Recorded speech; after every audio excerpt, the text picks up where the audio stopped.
بسم اللہ الرحمن الرحیم الف لام را. ہم اپنے آپ کو کیا کہتے ہیں؟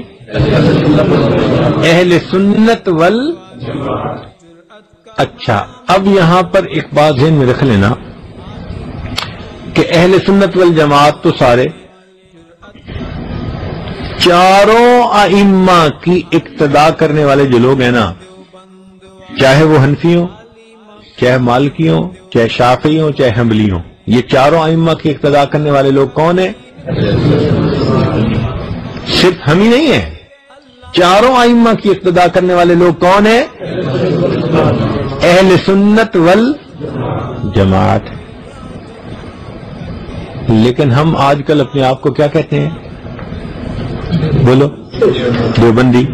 تو دیوبندی کو کہتے ہیں بھائی، کیا ضرورت ہے دیوبندی کہنے کی؟ اس کی ایک وجہ ہے. وجہ یہ ہے کہ جب ملاوٹ کسی چیز میں ہوتی جائے نا، تو پھر کھری چیز کو بیان کرنے کے لیے ذرا تفصیل کرنی پڑ جاتی ہے.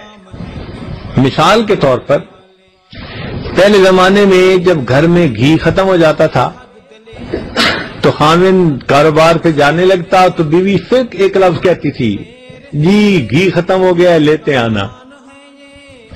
کیا کہتی تھی؟ گھی ختم ہو گیا ہے. تو گھی کے لفظ سے خاوند کو سمجھ آ جاتی تھی میں نے کیا لانا ہے.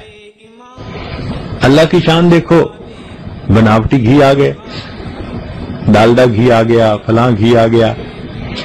تو اب بیوی کو تو اصلی گھی چاہیے تھا، ٹھیک ہے نا؟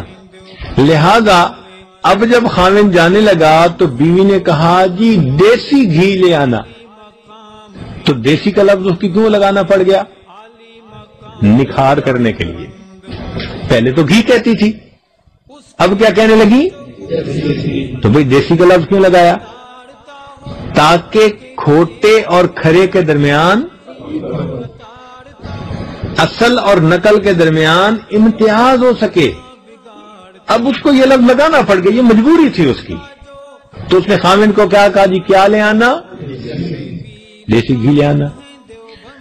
اب کیا ہوا کہ لوگوں نے وہ دیسی گھی حاصل کرنے کا طریقہ یہ نکالا کہ دودھ کے اندر ڈالڈے گھی ڈال دیے دہی جمانے سے پہلے، اور پھر اس کا انہوں نے جو ہے نا وہ مکھن نکال کے گھی نکالا. تو یہ پھر ملاوٹ والا. تو اب یہ بھی نہیں کہہ سکتے کہ دیسی گھی لانا. اب بیوی کہنے لگی تھی اصلی دیسی گھی لے آنا. تو اب اس کو ایک لفظ اور استعمال کرنا پڑ گیا. تو یہ جو لفظ وہ استعمال کر رہی ہے وہ اپنی مجبوری کی وجہ سے کر رہی ہے. کس کے لیے کر رہی ہے؟ اصلی دیسی گھی، کہ ایسا دیسی گھی کہ جس میں ڈالڈا کی ملاوٹ سے نہ گھی نکالا گیا ہو، بسلے دودھ سے ڈائریکٹ گھی نکالا گیا. جس طرح اس عورت کی مجبوری تھی، ہماری بھی یہ مجبوری ہے کہ اتنے فتنے آ گئے ہیں دنیا میں کہ صحیح نشاندہی کرنا مسئلہ بن گیا ہے.